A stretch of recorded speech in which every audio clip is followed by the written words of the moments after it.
All right, welcome to The Explainer. Today, we're going to dig into the numbers behind university admissions for disadvantaged students in Taiwan. Now, on the surface, the data makes it look like the system is, well, pretty generous. But as we're about to find out, the real story, the whole story, really comes down to one simple question. How do you even define disadvantaged to begin with? So here's the big number that gets all the attention. 2.12 times. What this means is that universities in Taiwan seem to be offering more than double the number of spots needed for the officially recognized disadvantaged population. Sounds great, right? But what is this number actually measuring? To figure that out, we have to look at the number it's all based on.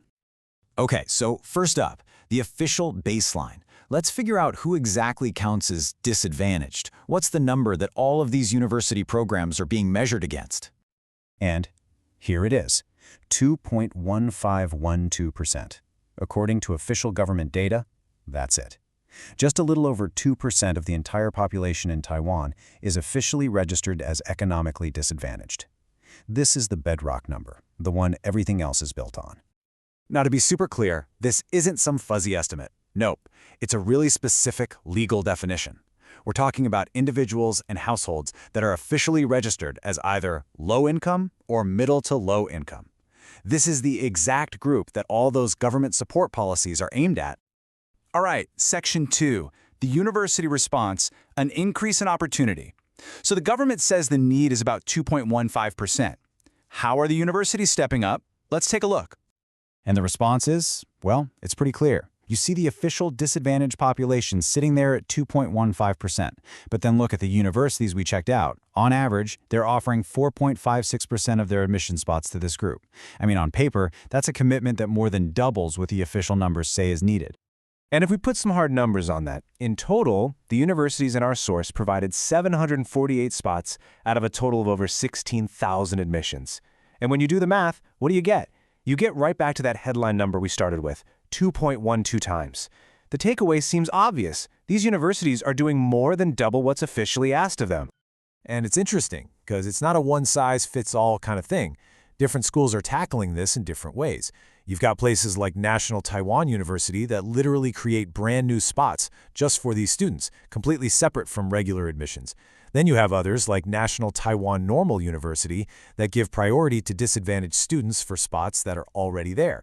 And of course, some schools just do a mix of both. Okay, next section, a broader perspective. Is the baseline correct? Because here's the thing, this whole positive story we've been telling, it all hangs on one single assumption, that the 2.15% number is actually right. What if it's not? What if the real number of students who need help is way, way bigger? And this brings us to, honestly, the most critical question of this whole explainer. Do these official statistics really capture the full picture of financial hardship?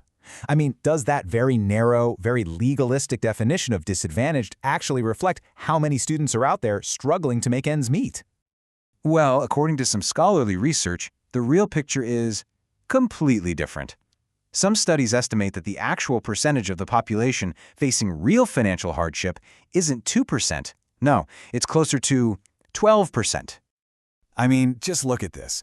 This right here is the absolute core of the issue. You have the official number, 2.15%, and then you have what some scholars think is the real number of people in need, around 12%.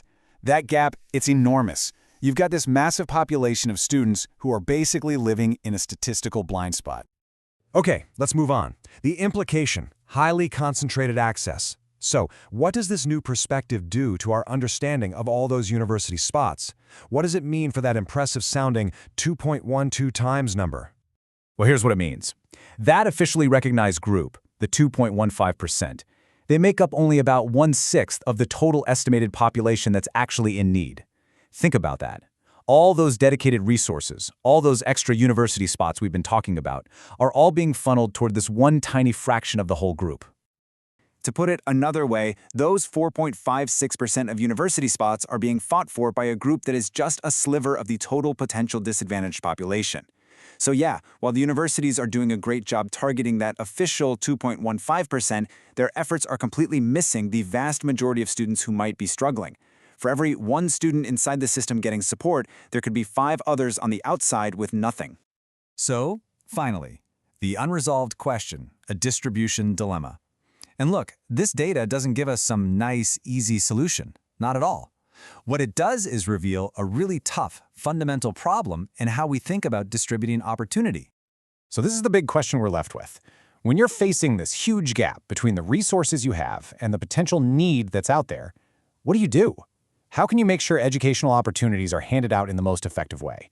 Is it better to give a ton of very focused support to a small, officially defined group? Or should you spread that support out more broadly, even if it means each person gets a little less? There's no easy answer, and how you solve that really gets to the heart of what we even mean by fairness.